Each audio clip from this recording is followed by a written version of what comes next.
Most of us have a project or a difficult conversation currently filed under the mental category of, "I'll do it later." You know the deadline. You can see the consequences of the delay clearly. Yet you remain exactly where you are, unable to bridge the gap between the intention to work and the act of starting.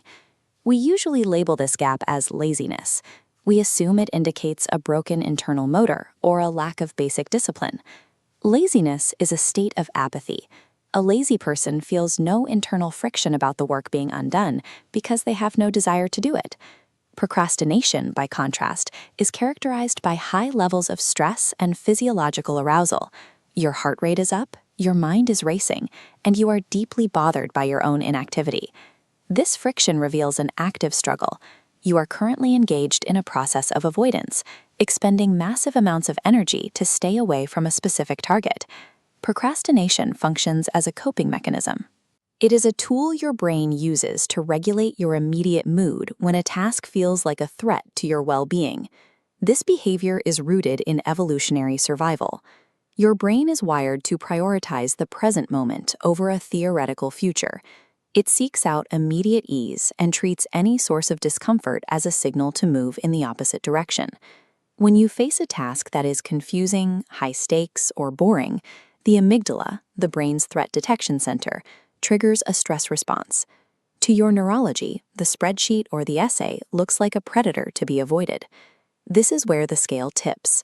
To calm the stress response, your brain seeks safety.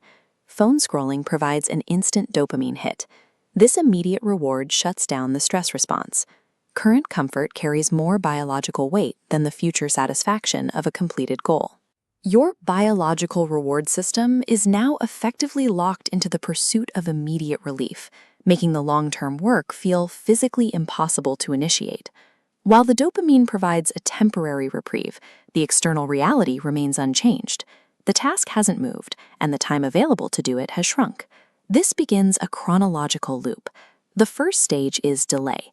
You tell yourself you'll start later. As the deadline approaches, you hit stage 2, psychological guilt. You criticize yourself for the time you've already lost. This guilt creates sharp mental distress. Your brain views this as a threat and seeks the same escape, distraction.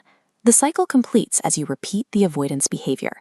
You delay the task not because it is hard, but because the guilt is too painful. The act of avoidance generates the exact negative emotions that trigger the next round of avoidance. This cycle proves that the work itself, the typing, the researching, the clean, is rarely the problem.